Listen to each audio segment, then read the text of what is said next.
Welcome, everyone. Welcome, Mr. Mayor, former mayors, town councillors, school students, everyone, who include not only local people, but also others who have strong ties with our town, but live far away from Swindon. Welcome to this ceremony to mark Holocaust Memorial Day in Swindon today, 27th of January, 2022, online via Zoom, because of the continuing concern about the spread of that virus, an ill wind that has blown some good. More people can join us online. So thank you for making the time to come and join us like this. For 20 years in Swindon, we have marked this day, but always outside on the 27th of January, whatever the weather, feeling that getting a little cold or wet was a minor inconvenience compared to what those we were remembering had suffered. We usually meet grown-ups, school children and all by the cenotaph, our town's place of remembrance, but not this year. However, 21st century technology has enabled us to meet this way, and today we did at least start the ceremony with the chimes of our town hall clock striking 12 at midday, a wonderful and reassuring sound. And today that was followed by violinist Rachael Birkin playing us in with a piece called Lullaby of Takeda. Thank you, Rachael. If you could all switch yourselves onto mute, that would be good. Thank you very much. This ceremony will not take long, probably 30 minutes or so. During the next 10 minutes, there will be some words about why we mark this day. And then our mayor, who, by the way, has already been to Swindon Cenotaph to lay a wreath on behalf of us all. The mayor will then say some words, and also a few other people will speak on behalf of the people of Swindon and Wiltshire, or their own groups or organisations, or personally for themselves. Now, a few words from me. We've come together today, 77 years after the liberation of Auschwitz, to commemorate and remember with respect, love, and as much understanding as we can, the many children, women, and men of all races and all nations who have suffered and perished in genocides, not only in the large-scale persecution and killings of the European Holocaust in the early 1940s, but also other genocides in Cambodia, Rwanda, Armenia, and Bosnia, and most recently in Myanmar, Southeast Asia, and Darfur in Western Sudan, both of which are considered to be the first genocides of the 21st century. And even more recently, also in the so-called re-education camps in Xinjiang in Western China. And long before these recorded genocides, there were other horrendous cases of man's inhumanity to man, not least of which was the transatlantic slave trade. The list, alas, of persecution and genocides the world over, past and present, is long, very long. Maybe a reminder of the meaning of two key words that are used a lot today would not be out of place here. Holocaust. Holocaust is destruction or slaughter on a mass scale. Genocide. Genocide is the deliberate killing of a large number of people from a particular nation or ethnic group with the aim of wiping them out completely. We are here online, but together, not only to remember the past, but also to acknowledge the challenges we face today and to make a stand in the present and a stand for our future here in Swindon and elsewhere. It is a small but nevertheless significant thing we do here today, to take time out in our busy lives, to spend a little time together in the middle of the day on an ordinary Thursday in January, to remember others who have suffered and are gone. But it should be an honor for us to do this, especially if in our everyday lives, we are lucky enough to enjoy relatively good health, wealth, and freedom. It should be an honor to remember those who have endured hardship and lost their lives, and those who still suffer prejudice and persecution. We think of them now.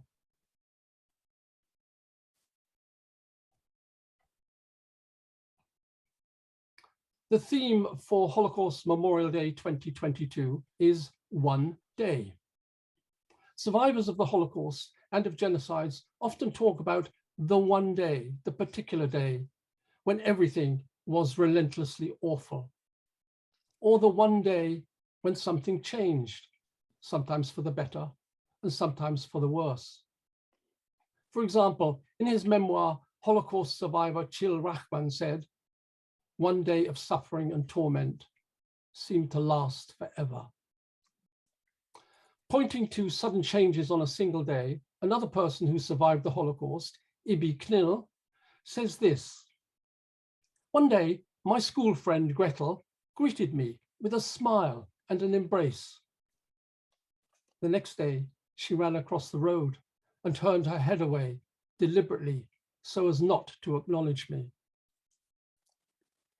And remembering her time in a concentration camp, Ibi also said this: "You didn't think about the day before, you didn't think about yesterday, and you knew that tomorrow may never come.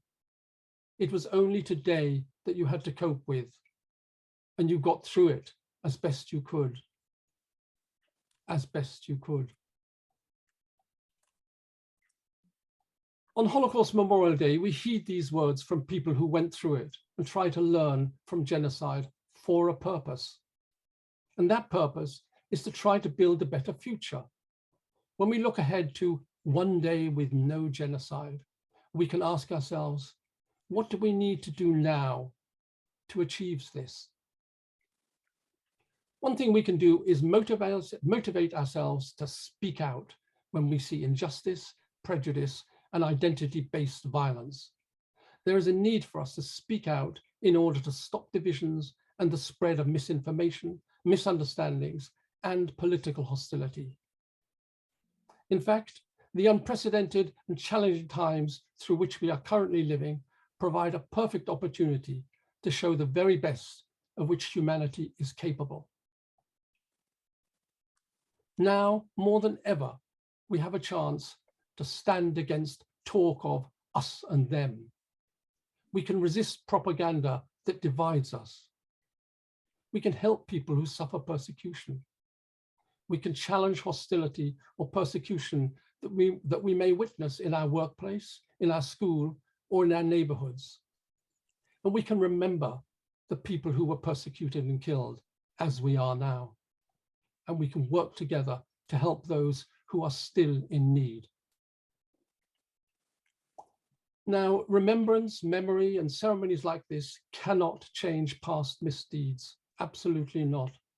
What's done, however dreadful, is done. But fortunately, many people who fled from persecution in their countries of birth have rebuilt their lives and supported wonderful new communities all over Europe, Britain, and also here in Swindon, which is a recognized city of sanctuary and home to the Harbour Project supporting refugees. It is the courage and determination of those who survived and rebuilt their lives that we can draw on to help us step forward, help others, and use words and actions of compassion, kindness, friendship, and understanding to make a difference, to make things better for everyone. And our chief responsibilities are really in our hometown, in Swindon. We should look to those on our own doorstep and care for them and help them. We should love the ones we are with.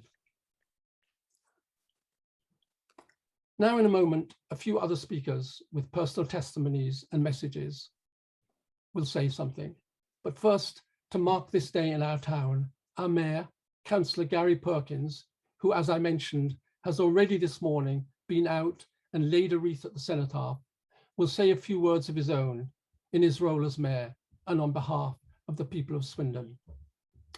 Thank you, Mr. Mayor. Thank you, Matt. Always consider actually Matt to be the Swindon's man of words. I always think that I'm very much the opposite actually, but the words I've got to say now is very much from the heart. And it was good that not good, but Matt actually mentioned during his words that in fact that this isn't just about the Holocaust from the last great European war, but also about the many acts of genocide which have happened over the last 50, 60, 70 years plus. But also, we should not forget the many acts which are happening today, right as we sit here. If you tune into newscasts from various parts of the world, as I tend to do most mornings, and pick up that in fact that genocide, not on the scale that we're here this morning talking about, but where groups are labelled as terrorists, ethnic groups are labelled as terrorists, to give governments the right to actually create a genocide. And this is happening now in the Middle East, the Far East, in Africa, and even one or two parts of South America even now, this is happening. That after all, if you can isolate groups, and if you can label them as terrorists, they're so much easier to get rid of. So, though we're here today to actually remember the Holocaust with a capital H, I just ask people to remember and to listen to the footnotes of news from around the world, because what might be a little political unsettling or unrest in parts of the world can very easily actually become a genocide overnight. And as I travel around the world, I've come across many acts of this at the moment. And it does worry me that rather than learning from what happened many years ago, we just seem to be, as a human race, almost using the deaths and lives of civilians as a weapon of war. And this is how, I don't know, we just see the destruction of democracy throughout the world, or democracy as we know it. I'll leave it like that, but please say, remember everybody. And as Matt said, many of the asylum seekers and the refugees which have come to Swindon can bear personal testimony to the acts which are still going on in many, many countries. But at least in Swindon, we can always do our best to welcome those people into a safe haven here. Thank you. Mr. Mayor, Garry Perkins, thank you very much. Formal speeches are one thing, but personal words count for so much. So thank you very much. And also thank you very much for going out into the cold, where most of us were in the warm, for laying the wreath on behalf of us all. Thank you very much, Mr. Mayor. Next, some words from the Deputy Lieutenant of Wiltshire, Cllr Garrett. Hello, and thank you. So, yeah, I'm delighted to be here today representing the Lord Lieutenant and the Lieutenancy generally.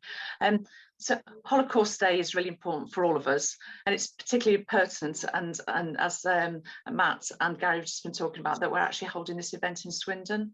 As you may also know, I work with asylum seekers and refugees at the Harbour Project, and I hope I've got some understanding of the sensitivities and tragedies of what the Holocaust and its aftermath must have been like. But I think the saddest part of all of this is that people are still being persecuted because of their beliefs and their religion today.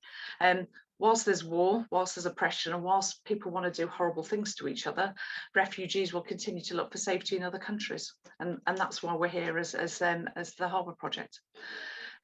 So today we take a moment to think about all of the people, innocent people, past, present, and unfortunately in the future, that have lost their lives or will lose their lives. We think about anybody that lives in a regime that doesn't accept anybody that has a different point of view, a different outlook, but also the people with the bravery to dare to speak up against that. Hopefully at some point we'll be ever confident to say that Holocaust is a thing of the past. I'm not sure we're there yet, but to take Matt's words, let's think of one day with no genocide. Thank you. Back to you, Matt. Claire, thank you very much. And we love the work you do. And I love seeing the people from other countries joining in Swindon activities, especially running. Wonderful. Next, some words from the Police and Crime Commissioner for Wiltshire, Philip Wilkinson, OBE. Philip. Thank you very much for this opportunity. In the 1990s, when I was in the army, I had many trips to Bosnia, where I witnessed ethnic cleansing by AK-47 assault rifles, grenades, and chainsaws. Yes, chainsaws. In 2001 and 2002, when I had left the army and was working for the Department for International Development, I was sent to work with President Kagame in Rwanda. My job was to help build national unity and security through restorative justice and reconciliation. 8 years after 800,000 Rwandans had been murdered in 100 days of frenzied killing with machetes, rakes and hoes, the evidence had been preserved by the government, lest we forget, and in an act of remembrance. In my more recent experiences in Iraq, Afghanistan, Palestine, and Somalia, I have seen ample evidence that we humans have an amazing capacity for love and kindness, but deep within many, there is also the ability to be incredibly cruel. The signs start with prejudice and then move actively to dehumanize others. We call them animals and cockroaches, and that allows the killing to start. We must beware the signs and preempt and root them out before they manifest as evil. And this must start with education, and education must be based on knowledge and remembrance. And that is the importance of today. By remembrance and events such as today, we must fight to ensure that never again will the world be witness to the horrors of ethnic cleansing, genocide, and the Holocaust. We owe that to our children. Thank you. Thank you very much, Philip. A bit of a first-hand account there, deeply disturbing. But I love you saying that we're capable, as much of cruelty, we're capable of love and kindness. Oh, two great words. Next, a personal story from Liz Fellman. Liz. Hello, everyone. Well, firstly, thank you very much for inviting me to share a personal story, and I feel privileged to be able to share it with you today. So the theme of One Day is really poignant for me, as one day changed everything for my family. And that day was the 13th of September, 1943. So on that day, this story of my family starts in Amsterdam in the Netherlands. Riek, who I call Auntie Riek, is hiding my mother, Sonia, and two of her sisters, Bet and Emmy, and Emmy's baby, Robert. They're all hiding in a really tiny flat, along with Riek's sister and brother. My mum's family are non-practicing Jews. The family was a well-off family in Amsterdam. My grandfather was the chief accountant for the city of Amsterdam before his death from kidney failure in 1939. He was well known across the city, and he was also a founder of the Free University of Amsterdam. So this is quite a well-known, well-off family. So 13th of September, 1943. My mum's sister Emmy is arrested while taking her baby son out for a walk. They're never seen again. They died in Auschwitz along with other members of my family, including my grandmother Rose, whose arrest led to my mother and her 4 sisters to go into that hiding place.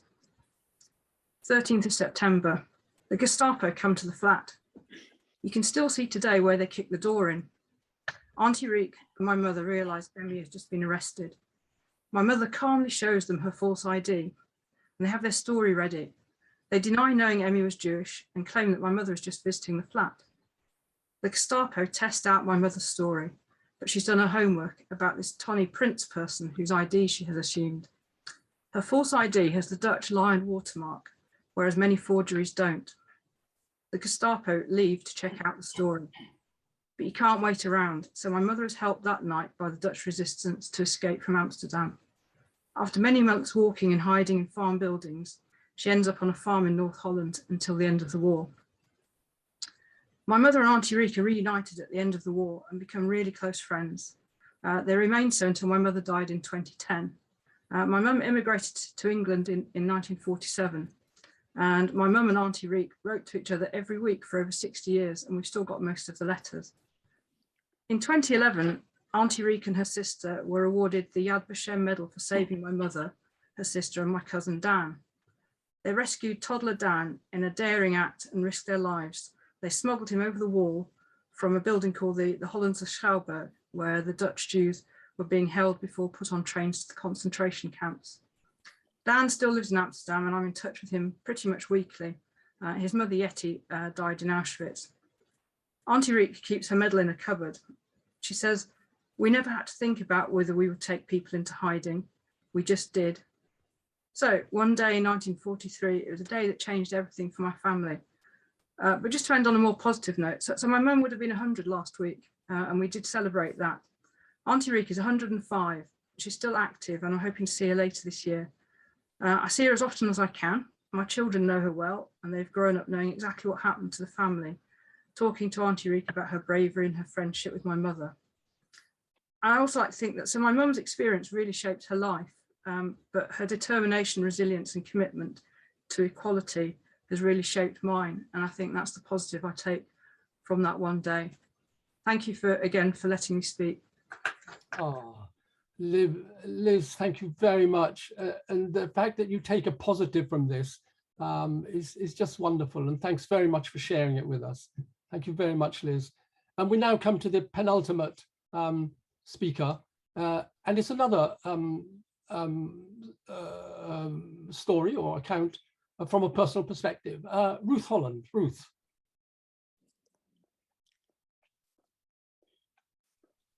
Thank you, Matt. Thank you.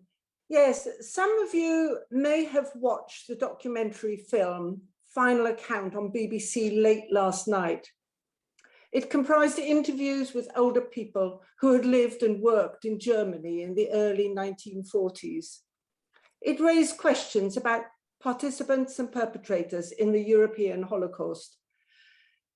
It was made by our late brother, Ruth Holland. Because our mother, Gertie, a refugee from Austria, wanted to protect us and herself from confronting the true horrors that drove her out of Austria, it was not until we were in our late teens that Luke and I discovered our Jewish ancestry and that Mum's parents had been killed in a concentration camp. As the years passed, Mum opened up more and more about this grim part of her past. One of the statements I recall her saying, a courageously forgiving statement, was that under particular conditions of economic hardship, threat to family or loved ones, and powerful propaganda, almost anyone could become a participant or a perpetrator in the most horrendous inhuman activities. Luke's film conveys this message powerfully, that ordinary people can be driven to acts of extraordinary denial, cruelty, and genocide under the right conditions. For me, Holocaust Memorial Day and my mother's words and my brother's film are a reminder to be ever watchful, to ask questions, to challenge authority, and to have the courage to ask why, and sometimes to say no. Thank you.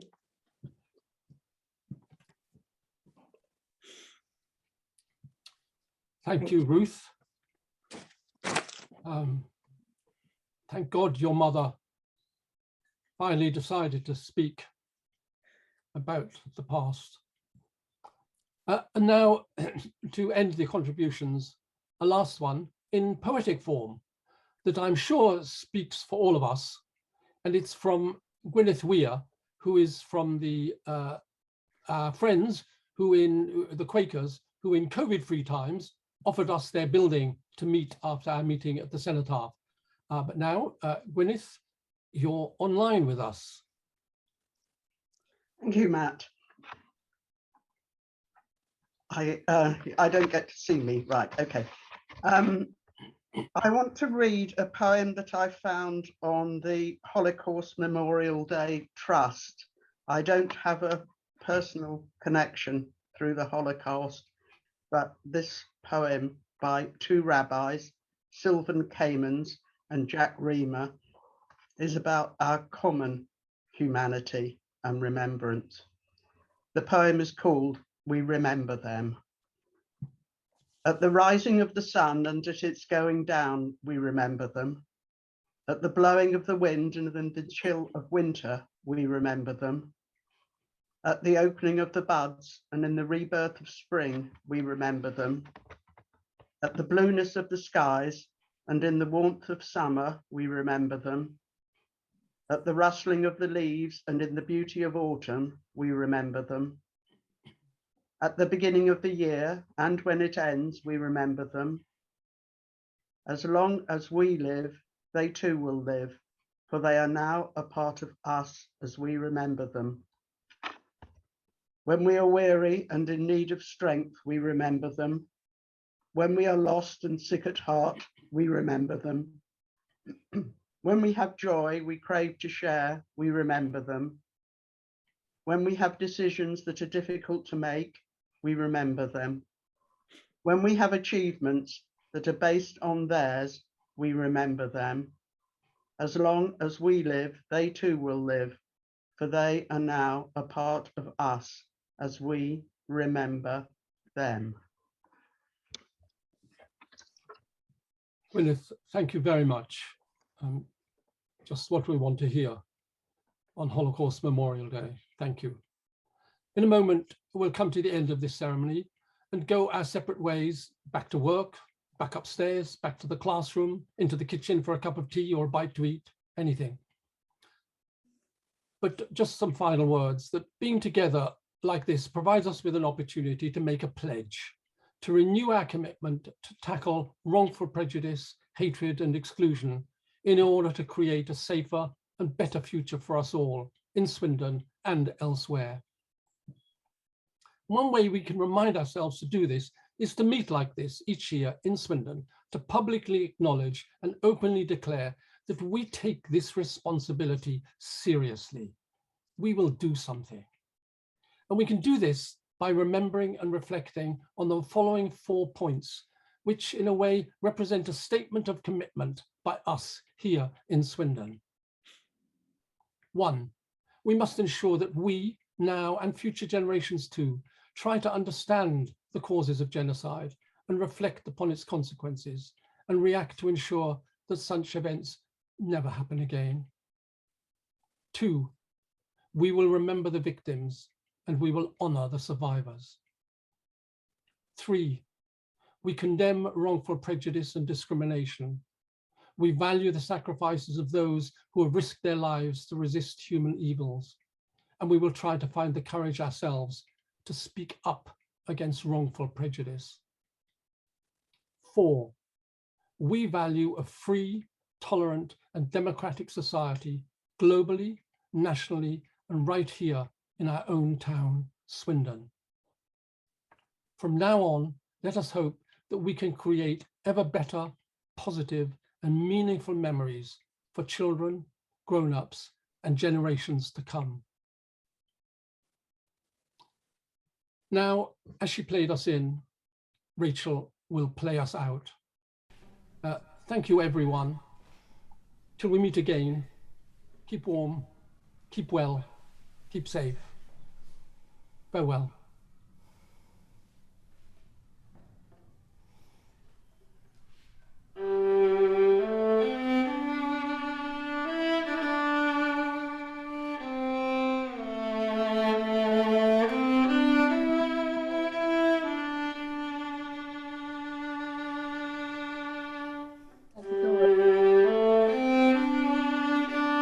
Yeah.